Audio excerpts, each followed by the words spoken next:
Friends, स्वागत है आपका दी स्टडी ऑनलाइन में। और आज हम लोग पढ़ेंगे MCQ questions about ancient history.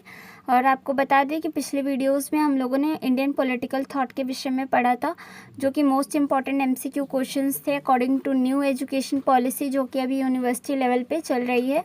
और साथ ही साथ अगर आप यूजीसी नेट की तैयारी कर रहे हैं पॉलिटिकल साइंस से, या फिर किसी कॉम्पिटिटिव एग्ज़ाम की तैयारी कर रहे हैं, उसके लिए भी वो वीडियो उतना ही इम्पॉर्टेंट है। अगर आपने उसे नहीं देखा है तो अभी जाकर देख लीजिए। और आज हम लोग बात करेंगे एंशिएंट हिस्ट्री के एमसीक्यू क्वेश्चंस के विषय में। और ये क्वेश्चंस न केवल बीए के लिए बल्कि यूपीएससी और एसएससी जैसे एग्जामिनेशंस के लिए उतने ही इम्पॉर्टेंट हैं। और साथ ही साथ यूपी पुलिस के जो एग्जामिनेशन चल रहे हैं उसके लिए भी उतना ही इम्पॉर्टेंट है। तो कोशिश करिए इस वीडियो को आप बार बार देखिए। अगर आपको इसके क्वेश्चन नहीं याद हो रहे हैं तो कहीं पे नोट कर लें इसके क्वेश्चंस, क्योंकि ये क्वेश्चंस आपके इम्पॉर्टेंट क्वेश्चंस से लिए गए हैं, जो कि प्रीवियस ईयर क्वेश्चन से बनाए गए हैं। ठीक है, तो पहला क्वेश्चन हम लोग का है, सिंधु घाटी सभ्यता का बंदरगाह शहर निम्न में से कौन सा था। ठीक है, ऑप्शंस क्या हैं आपके, कालीबंगा, लोथल, राखीगढ़ी, धौलावीरा। तो आपको पता होगा कि कालीबंगा नहीं था, क्योंकि यहाँ पे बंदरगाह के कोई भी ऐसे प्रमाण नहीं मिलते हैं, तो ये गलत हो गया। राखीगढ़ी भी नहीं था, यहाँ पे भी बंदरगाह का कोई उल्लेख नहीं मिलता। धौलावीरा भी नहीं था।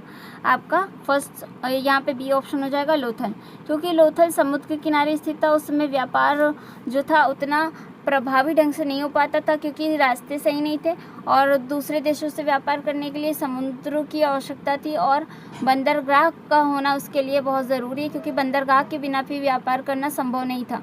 तो लोथल में इस व्यापार करने हेतु बंदरगाह का उल्लेख मिलता है। तो ये आपके लिए इम्पोर्टेंट क्वेश्चन है। ठीक है, आगे बढ़ते हैं हम लोग।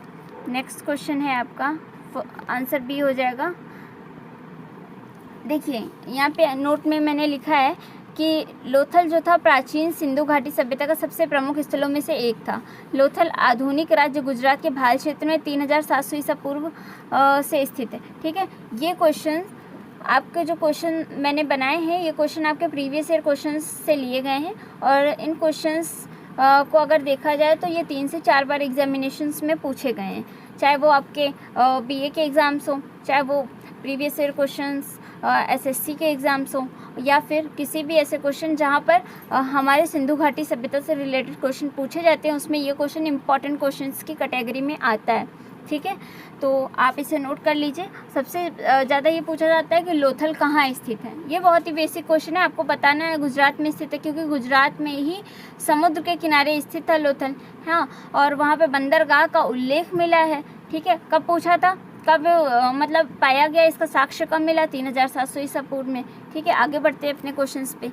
ठीक है, सिंधु घाटी सभ्यता में निम्नलिखित में से कौन सा शहर अस्तित्व में था।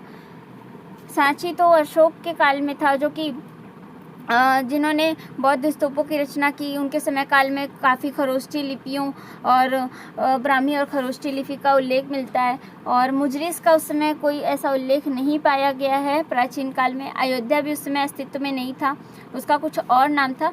ठीक है, तो प्राचीन अगर स्थलों की बात करें तो हड़प्पा शहर जो था उस समय अस्तित्व में था। आपका ये क्वेश्चन करेक्ट हो जाएगा। तो आगे बढ़ते देखते सही है कि नहीं। हड़प्पा आपका राइट आंसर हो जाएगा। ठीक,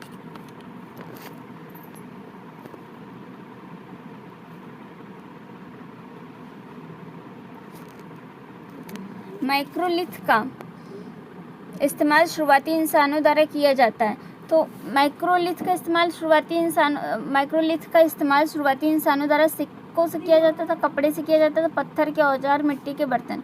तो आपका पत्थर के औजार करेक्ट आंसर हो जाएगा। प्राचीन काल में जो मनुष्य होता था वो जो है पत्थर के औजारों का उपयोग करता था, जैसे भाले में पत्थर का जो नुकीला पार्ट होता है वो भाला उससे बनता था। ठीक है, और उस समय पत्थर के ही, चूँकि लोहे का उस समय खोज नहीं हुआ था, तांबे की भी खोज नहीं हुई थी, सर्वप्रथम मनुष्य ने पत्थर के औजारों से अपना रक्षा करने के लिए, अपने जीवन यापन को सुरक्षित बनाने के लिए उसके औजारों की खोज की, क्योंकि उस समय पत्थर अस्तित्व में था। लोग उस समय जो है खाने पीने की चीज़ों की खोज नहीं हुई थी, उस समय मनुष्य का जीवन बहुत कठिन था। तो ऐसे में उन्होंने क्या किया कि जो पत्थर आसपास पड़े थे उससे उन्होंने औजार बनाए, जैसे भाला, हथौड़ी, और जो कुल्हाड़ी वगैरह भी होती थी, या फिर कोई भी ऐसे साक्ष्य जो भी औजार मिले थे वो आपके पत्थरों के बने थे, ना कि किसी धातु के। तो अगर आपसे ये पूछा जाता है कि कौन से उस समय हथियार पाए जाते थे या माइक्रोलिथ का इस्तेमाल शुरुआती इंसानों द्वारा कब किया गया था, तो आप इसका जवाब देंगे कि प्राचीन काल में। ठीक है, कौन से औजारों का इस्तेमाल करता था? पत्थर के औजारों का इस्तेमाल करता था। ठीक है, आपका ये डाउट भी क्लियर हो गया। यहाँ पर आपको एक्सप्लेनेशन दिया गया माइक्रोलिथ। ठीक है, प्रारंभिक मनुष्यों द्वारा उपयोग किए जाने वाले पत्थर के औजार थे। ठीक है, यहाँ पर ये इम्पोर्टेंट पॉइंट है कि माइक्रोलिथ जो थे वो मनुष्यों द्वारा उपयोग किए जाने वाले पत्थर के औजार थे, उन्हें माइक्रोलिथ कहा जाता है। जो पत्थर के औजार थे, सर्वप्रथम मनुष्य ने उसे ही इस्तेमाल किया। माइक्रोलिथ का उपयोग भाले के बिंदुओं और तीर के निशानों में किया जाता था। ठीक है, इसका एक्सप्लेनेशन मैं ऊपर बता भी चुकी हूँ। ठीक है, तो आई होप कि ये क्वेश्चन आपको क्लियर होगा। अगर आपको कोई डाउट हुआ करे तो आप कमेंट बॉक्स में ज़रूर से पूछ लें, क्योंकि अगर डाउट्स को लेकर एग्ज़ाम में जाएंगे तो आपके एग्ज़ाम में उतना इफ़ेक्टिवनेस नहीं दिखाई पड़ेगा। कोशिश करिए कि जो भी एग्ज़ाम दें उसमें डाउट्स क्लियर हों, आपके डाउट्स को ख़त्म करिए। अगर डाउट्स होंगे तो आपके एग्ज़ाम्स में काफ़ी दिक्कतों का सामना करना पड़ेगा। तो कोशिश कीजिए, क्वेश्चंस पूछते रहिए। अगर वीडियोस पसंद आया हमारी तो आप इसे लाइक कर सकते हैं, अपने फ्रेंड्स में शेयर कीजिए कि ऐसे जो वीडियोस हैं वो यहाँ पे प्रोवाइड किए जा रहे हैं। इससे दूसरों की भी हेल्प होगी और साथ ही साथ आपकी भी हेल्प होगी एक तरीके से, क्योंकि अगर आप ज़्यादा से ज़्यादा क्वेश्चंस को शेयर करेंगे तो हो सकता है आप आपस में ग्रुप डिस्कशन के माध्यम से अपने डाउट्स को और क्लियर कर सकते हैं। आप पूछ सकते हैं एक दूसरे से क्वेश्चन, और इससे आपकी जो प्रिपरेशन है काफ़ी इफेक्टिव बनेगी। चाहे आप किसी भी एग्ज़ाम की तैयारी करें, चाहे यूनिवर्सिटी लेवल एग्ज़ाम हो, आपका कॉम्पिटिटिव एग्ज़ाम हो, उसमें ग्रुप डिस्कशन बहुत ज़रूरी है। और अगर आप लोग अलग अलग कोचिंग के क्वेश्चंस पढ़ते हैं या अलग अलग वीडियोस से क्वेश्चंस को पढ़ते हैं तो ग्रुप डिस्कशन के माध्यम से उसे एक दूसरे से पूछने का प्रयत्न करिए। ठीक है, तो आगे बढ़ते हैं। नवपाषाण काल के लोगों द्वारा पाला गया प्रथम पशु कौन था? नवपाषाण काल के लोगों द्वारा पाला गया प्रथम पशु कौन सा था? अगर पूछा जाए तो क्या भेड़ था? भेड़ नहीं था उस समय, भेड़ का तो कोई अस्तित्व भी नहीं था उस टाइम पे। बकरी का भी अस्तित्व नहीं था। ठीक है, सर्वप्रथम घोड़ा भी नहीं था। पहला पाला गया जो पशु था वो कुत्ता था। कुत्ते का उल्लेख सर्वप्रथम मिलता है नवपाषाण काल में। यहाँ पे देखा गया था कि जो कुत्ता था उसे लोग घर में रखते थे, क्योंकि उस समय मनुष्य जो था, मनुष्य का विश्वास पात्र अगर प्राणी देखा जाए पुराने समय से तो वो कुत्ता चला आ रहा है। ठीक है, ये आपका सबसे वफादार जीव की कैटेगरी में आता है और प्राचीन काल से ही नवपाषाण युग में ही इसका प्रमाण हमें मिलता है। ठीक है,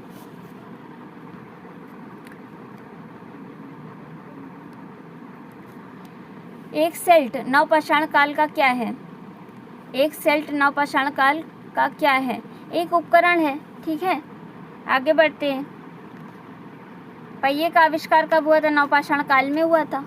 ये बहुत ही इजी क्वेश्चन है और काफ़ी बेसिक क्वेश्चन है, ये आपको पता भी होना चाहिए। मोस्ट इम्पॉर्टेंट क्वेश्चन की कैटेगरी में आता है, क्योंकि ऐसे क्वेश्चंस पूछे जाते हैं एग्जामिनेशन में कंफ्यूज करने के लिए कि बताइए धान की खोज कब हुई थी, बताइए जौ का उल्लेख सर्वप्रथम कहाँ मिलता है, बताइए आग की खोज कौन से काल में हुई थी। ऐसे क्वेश्चंस एग्जामिनेशन में पूछे जाते हैं, काफ़ी बेसिक होते हैं बट इम्पॉर्टेंट होते हैं।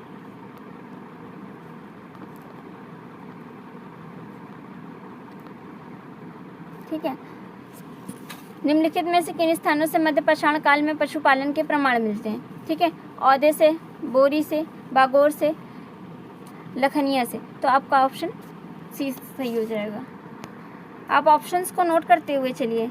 अगर ऑप्शंस को नोट करते हुए चलेंगे तो आपके नोट्स काफ़ी इफेक्टिव बनेंगे और रिवाइज करने में आसानी होगी। निम्नलिखित में से कौन भारत में पुरातात्विक महत्व का एक पूरा पाषाण स्थल है? चिरांड है, हुंसागी है, बुर्जहोम है या मेहरगढ़ है? तो आपका हुंसागी है। ये इंपॉर्टेंट क्वेश्चन है। ठीक है, निम्नलिखित में से कौन भारत के पुरातात्विक महत्व का एक पूरा पाषाण स्थल है? ठीक है, ये क्वेश्चन आपके प्रीवियस ईयर से लिया गया है और इस क्वेश्चन में पूछा जा रहा है कि भारत में पुरातात्विक महत्व का एक पूरा पाषाण स्थल हुंसागी। ठीक है, हुंसागी जो है कर्नाटक के गुलबर्गा जिले में स्थित है। ठीक है, होमो इरेक्टस की खोपड़ी निम्नलिखित में से किस प्रागैतिहासिक भारतीय स्थल में पाई गई है? ठीक है, पंचमढ़ी, पाटने, हथनौरा, सांगन कल्लू। हथनौरा में, ठीक है, होमो इरेक्टस की खोपड़ी निम्नलिखित में से किस प्रागैतिहासिक भारतीय स्थल में पाई जाएगी? तो आपका हो जाएगा हथनौरा। ये पूछा जाता है होमो इरेक्टस कहाँ पाया गया था, होमो इरेक्टस की खोपड़ी, ठीक है, तो आपको बताना है हथनौरा। आपका ऑप्शन सी सही हो जाएगा। निम्नलिखित में से किस काल में भारत में शुतुरमुर्ग पाए जाते थे? ठीक है, तो आपका पूरा पाषाण काल हो जाएगा, नवपाषाण काल हो जाएगा, या फिर मध्य पाषाण काल हो जाएगा, या महापाषाण काल हो जाएगा? पूरा पाषाण काल हो जाएगा। ठीक, ऑप्शन नंबर ए करेक्ट हो जाएगा आपका।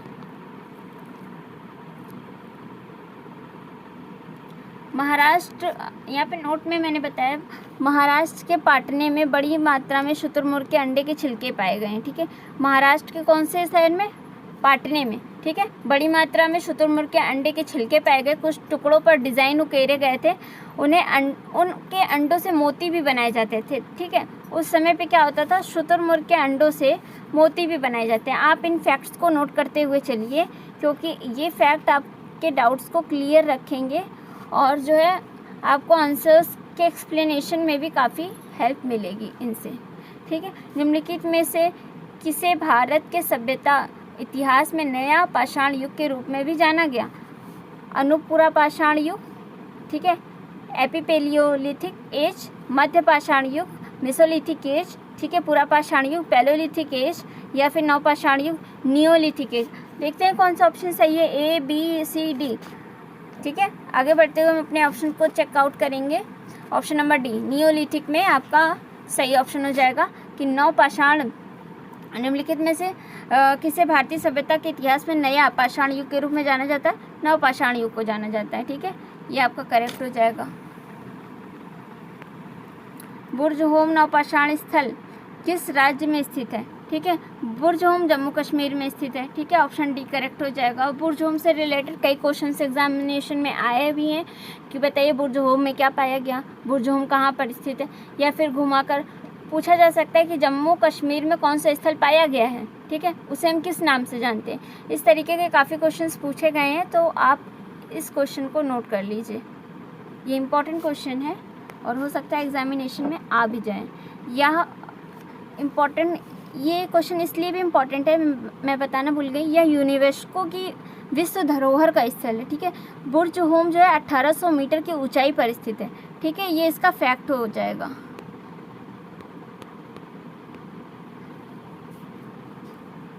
ठीक है, चाहे आप किसी भी एग्ज़ाम की तैयारी करें, इसे नोट कर लीजिए। मैंने यहाँ पेन से लिख भी दिया है।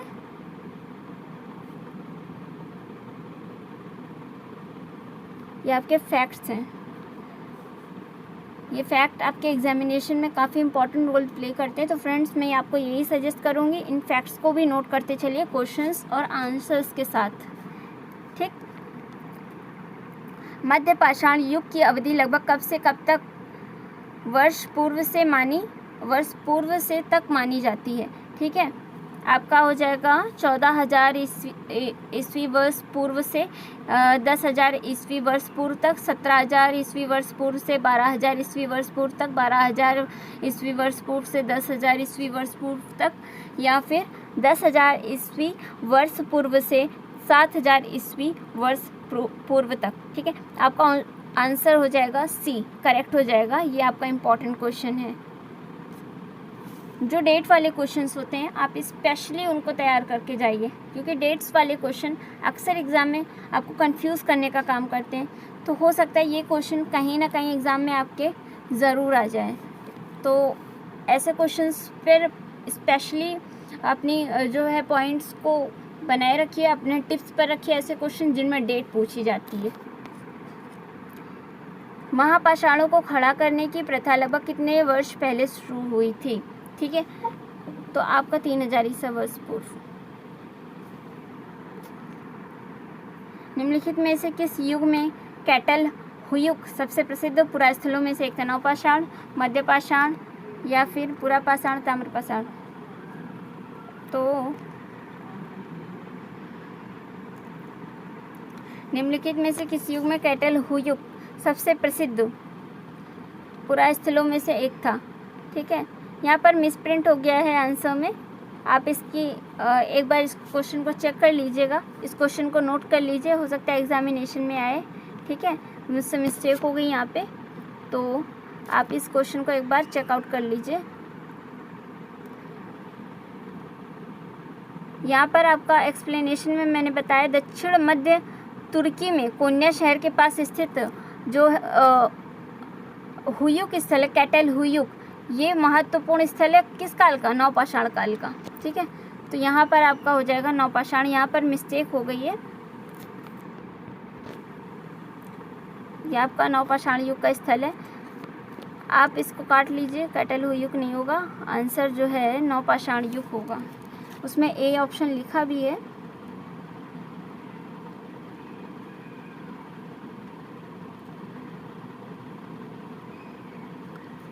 ठीक है, थोड़ा राइटिंग नहीं बन रही इस पे, तो आप मैनेज कर लीजिएगा।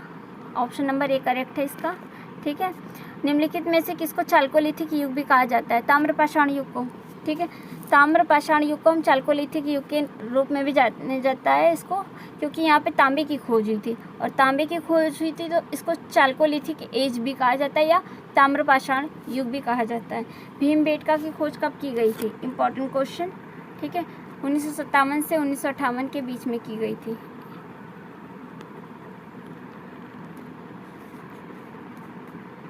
किस प्रकार की महापाषाण संरचना में कब्र के चारों ओर पत्थर के टुकड़ों को गोलाकार आकृति में स्थापित किया जाता है? संगोरा वृत्त। इम्पॉर्टेंट क्वेश्चन है, हम फटाफट अपने ऑप्शंस को देखेंगे और क्वेश्चंस को भी देखेंगे। ठीक है, संगोरा वृत्त प्रागैतिहासिक पत्थर की पंक्ति है जो समानांतर मेगालिथिक खड़े पत्थरों की एक रैखिक व्यवस्था है। ठीक, इम्पॉर्टेंट फैक्ट है, आप नोट करते हुए चलिए। इंडिया शब्द इंडस से आया है, जिसे संस्कृत में क्या कहा गया है? सिंधु। जब ब्रिटिशर्स यहाँ पर आए थे तो सर्वप्रथम उन्होंने क्या बोला था इंडिया को? इंडस नदी थी यहाँ पर, तो उन्होंने जो है इंडस नदी से इंडिया शब्द की उत्पत्ति हुई है। जो सिंधु शब्द था उसी के आधार पर उन्होंने हिंदू शब्द दिया था। इंडिया शब्द इंडस से आया है, जिसे संस्कृत में सिंधु कहा गया है। ठीक है, तो स्पष्ट हो जाता है। ठीक है, पहले हम लोग उसे सिंधु नदी कहते थे, बाद में धीरे से उसका इंग्लिश वर्जन आया, उसे इंडस नदी कहा जाने लगा, जो कि संस्कृत के शब्द में सिंधु से उल्लेखित होकर उसमें जो है पुनः परिवर्तित होकर इंडस से इंडिया बना। ठीक,